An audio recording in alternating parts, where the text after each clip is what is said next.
Don't you ever stop and think sometimes? Could have been us, could have been wonderful, yes, oh yes. Found a new love in your life. Could have been us, could have been wonderful, yes, oh yes. Something about it don't sit right. Could have been us, could have been wonderful, wonderful, yes. Something like that. Hello, and welcome back. This is the Afro Atheist. You're absolutely welcome to my channel.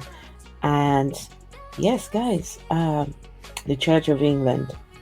What do you know about the Church of England? The Church of England is at it again. So, some of you may or may not know Desmond Tutu. Desmond Tutu, his names were Desmond and Mpho Tutu, born on the 7th of October 1931 to the 26th of December 2021. He was a South African Anglican bishop and a theologian known for his work as an anti-apartheid and human rights activist. He was the Bishop of Johannesburg from 1985 to 1986, and then Bishop of Cape Town from 1986 to 1996, in both cases being the first Black African to hold the position. Theologically, he sought to fuse ideas from the Black theology with African theology. Desmond Tutu was quite important to the Church of England. He was, the Anglican Church. So he died in 2021. His daughter took up a role in the church as a priest. She is a priest in the Church of England, and so continues in her father's legacy. But guess what? His daughter, she's LGBTQ. She's a lesbian.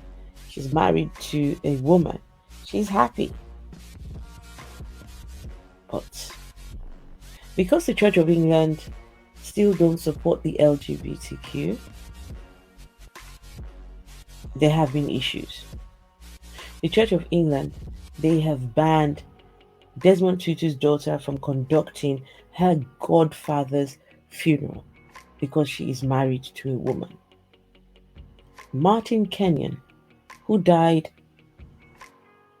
at the age of 92, had left explicit wishes for his goddaughter, Reverend Mpho Tutu van Furth, to conduct his funeral.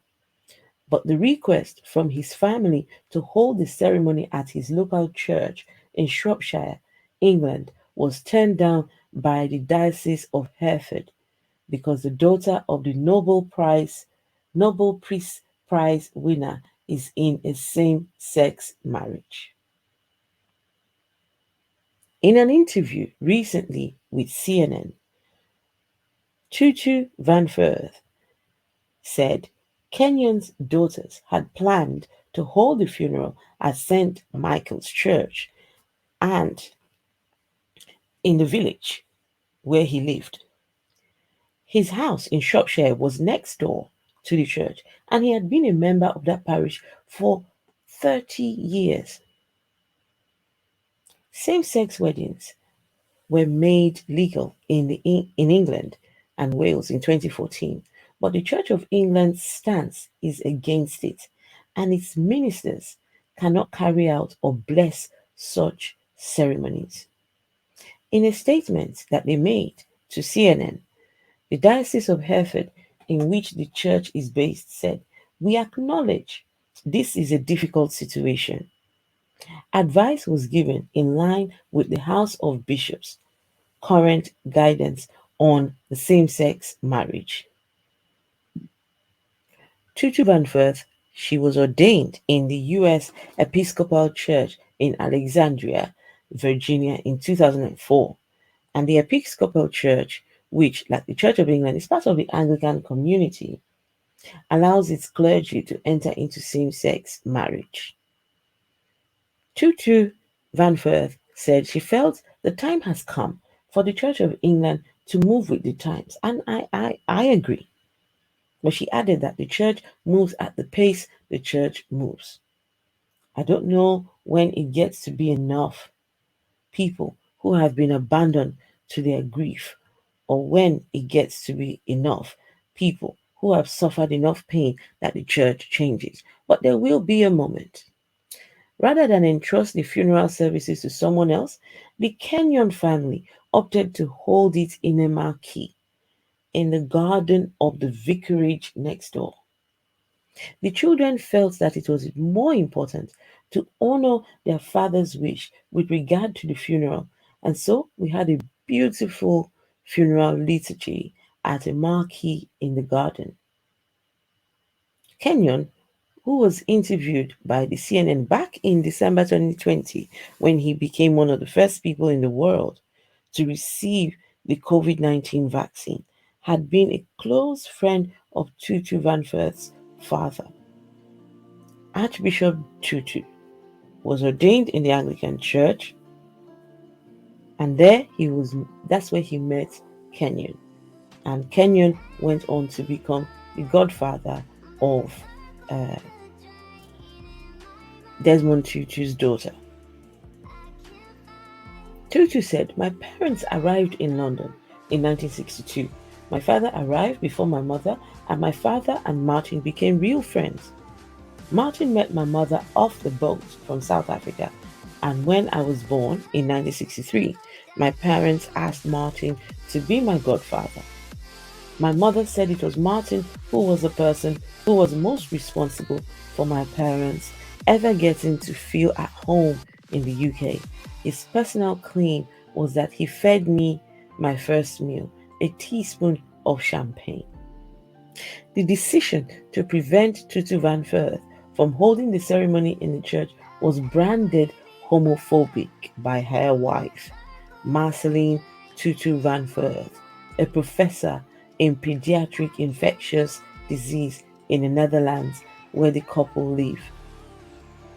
In an open letter to God published on LinkedIn, she describes herself as an atheist who has received a very warm welcome into the religious family. In the letter, she referenced a quote from her late father-in-law, who famously said that he would not worship a homophobic God. He actually said that. Yes.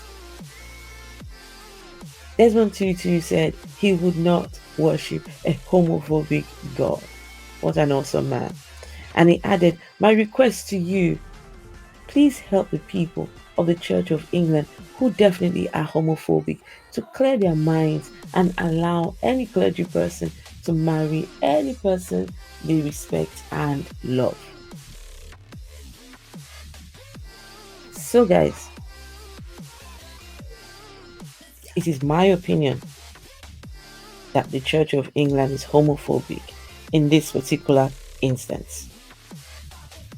For the mere fact that she's married to a woman, that's the only reason why she was prevented from conducting this funeral. It is highly disrespectful. Somebody who was a member of your church for 30 years not to get his last wishes. It was not about Desmond Tutu's daughter. It was about the one who was being buried, whose funeral was being conducted. Where was the respect for him? Can you imagine his wishes? Now he has to go and the funeral has to go and be conducted in a marquee. Why? Because the Church of England cares about what the one conducting the funeral does with their private parts. So what you do with your private parts is so important that it makes decisions now. Never mind that the Church of England read from a book where the people in the book the men in the book were allowed to be polygamous. They could have as many wives as they wanted.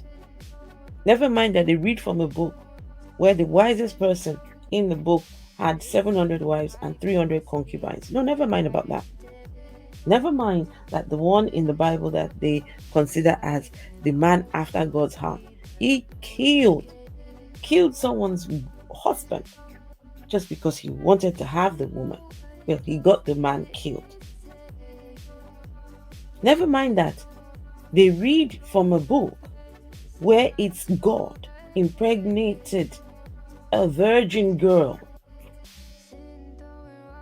just inserted his son up this young girl because two people ate a fruit. No, never mind that. No, they get to now police your private parts because you're a priest in their church. Why does your God care so much about private parts? Why is your God so invested? If your God created people with these parts, why police them? If you didn't want the people to have these sexual desires, you didn't want them being gay, you didn't want them having the kind of sex you don't want, then why create them that way? I thought that the scripture says, before I formed you, I had known you. So that means everyone who is gay, God had known that they were all going to be gay. He created them after all. It's time for the Church of England to move along with the times. It is stories like this that make people decide, no, not anymore. They decide, no, I'm done. Done with church, done with Christianity, done with the narrative. And if anyone is out there thinking, yes, I'm done, please, I support you. I support you. There are some people that think they can be gay and be a Christian. I don't know how you think it's possible when the book clearly condemns you. But if that's what you choose for yourself, that's absolutely fine. But anyone who is coming after people who are LGBTQ on behalf of your God that you have never proven his existence, shame on you. No, shame on you.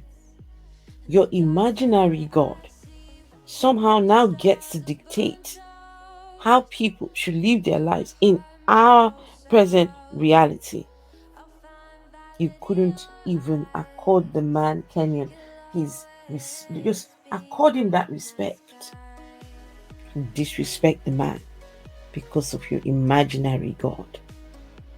Never proven the existence of said God. Wake up. It's time.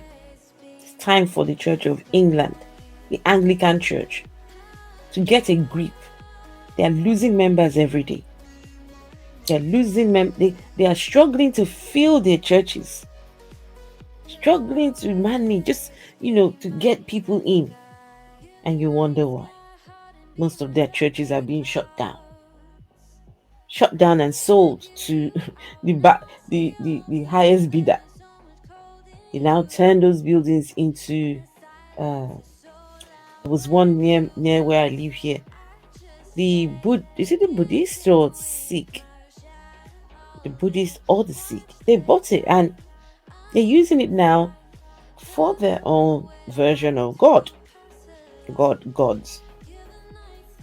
Most of these Church of England churches now, they're being sold and turned into houses, turned into nightclubs, communal centers. The church is declining. The church is failing. And it will continue to do so if they keep this up. So guys, please make sure to subscribe. Make sure to thumbs up. And let's engage in the comment section. What do you think? Why does the God of the Christian God, why is he invested in people's private parts? What they do with their private or don't do with said private parts. What is his problem exactly? Why can't he just leave people alone? You all know I don't believe he exists, but hey, if he did, come on, this is the question we need to ask him. If you created people this way, why do you get to police it? Well, guys, thank you very much. I will catch you in the next video.